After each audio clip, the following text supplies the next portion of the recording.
Assalamualaikum warahmatullahi wabarakatuh. Selamat sore teman-temanku semua. Kembali lagi dengan saya Rizda. Nah, di sini pada sore hari ini kita akan membahas tentang informasi komunikasi teknologi pendidikan pada konteks muslim. Nah, penggunaan teknologi era modern sering banget digunakan, terutama dalam kalangan pendidikan, baik dalam pengalaman pendidikan maupun pencapaian pendidikan. Dan penggunaan teknologi ini sudah umum dipakai di seluruh dunia. Nah, para ahli IT di dunia menyajikan teknologi informasi sebagai fenomena global, baik sosial dan budaya. Dan menjadi fenomena global ini ada anggapan bahwa teknologi itu ada anggapan kesenjangan digital. Nah, kesenjangan digital ini sama artinya dengan kesenjangan sosial, tapi kesenjangan digital ini adanya tingkatan yang terlalu jauh dalam melek teknologi. Nah, semua negara baik di seluruh dunia ini berlomba-lomba untuk mendekati yang namanya teknologi, yaitu untuk kemajuan negara tersebut. Nah, poin yang kedua, apa sih hubungan teknologi dengan pendidikan? Nah, penggunaan teknologi dalam pendidikan dapat menjadi salah satu kunci untuk mencapai tujuan pendidikan. Dengan teknologi, pendidikan menjadi efisien, dan karena teknologi juga, informasi-informasi yang diberikan di seluruh dunia ini tidak terbatas. Maksudnya tidak terbatas ini yaitu informasi-informasi bisa didapatkan itu hanya dengan kita membuka gadget ataupun membuka laptop, sehingga tidak terbatas ruang dan waktu. Seperti apa sih implementasinya pendidikan dengan teknologi? Yang paling mudah yaitu adanya kelas-kelas virtual, yaitu kelas-kelas yang tidak membutuhkan sebuah ruangan untuk berkumpulnya siswa ataupun guru-guru. Nah, selain kemudahan yang ditawarkan teknologi untuk pendidikan, ada juga tantangan yang harus dihadapi karena kebijakan, budaya, ataupun sumber-sumber yang tersedia untuk konteks pendidikan. Jadi tantangannya itu ada pada norma dan nilai-nilai sosial.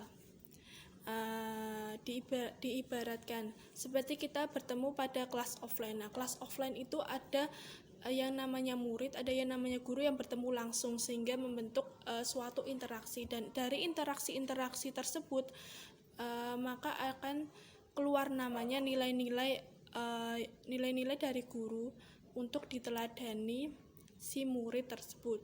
Nah, kalau kelas virtual itu interaksinya ada interaksi tetapi tidak sedalam pada saat offline. Poin yang kedua, bagaimana pendidikan dan teknologi dalam konteks muslim. Nah, teknologi informasi dan komunikasi juga berperan dalam berbagai sekolah, universitas, organisasi dunia para umat muslim, termasuk yaitu kasusnya di Iran. Nah, semua orang dapat mempunyai peluang untuk mendapatkan pendidikan yang sama, namun karena mahalnya biaya tentunya. Namun pendidikan berbasis teknologi telah mempengaruhi peluangnya di Iran. Jadi biaya untuk kelas tapi dalam menggunakan teknologi itu lebih murah. Yang kedua itu di para pekerja siang hari dan ingin mengikuti kuliah ataupun sekolah pada sore hari itu bisa. Itu biasanya di Indonesia itu ada namanya kelas karyawan. sudah dilengkapi sebagian besar teknologi informasi terkini. Namun adanya biokrasi ataupun norma sosial maka yang dapat menentukan siapa, bagaimana, dan kapan untuk menggunakan semua peralatan tersebut itu dibatasi karena peralatan tersebut hanya untuk mencapai tujuan pendidikan. Itu kasus di Iran. Dan bagaimana di Indonesia? Apakah di Indonesia sudah menerapkan teknologi pada sekarang ini? Jawabannya iya, betul. Semenjak apa? Semenjak COVID 2020, COVID menyebar di Indonesia, maka mau tidak mau pembelajaran di sekolah itu dihentikan dan beralih ke virtual ataupun online.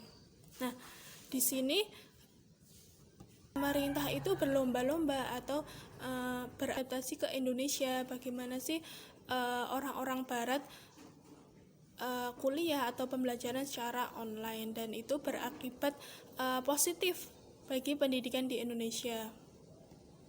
Jadi kalau tidak adanya COVID, maka pendidikan di Indonesia ya seperti itu saja, tidak ada kelas virtual tapi hanya untuk beberapa saja. Maksudnya tidak semua orang tahu, tidak semua orang mempelajari, tidak semua orang itu mengerti. Jadinya adanya COVID itu sangat berdampak pada pendidikan. Sekilas itu saja yang bisa saya jelaskan. Kalau ada salah ataupun salah kata itu mohon dimaafkan. Sampai jumpa. Wassalamualaikum warahmatullahi wabarakatuh.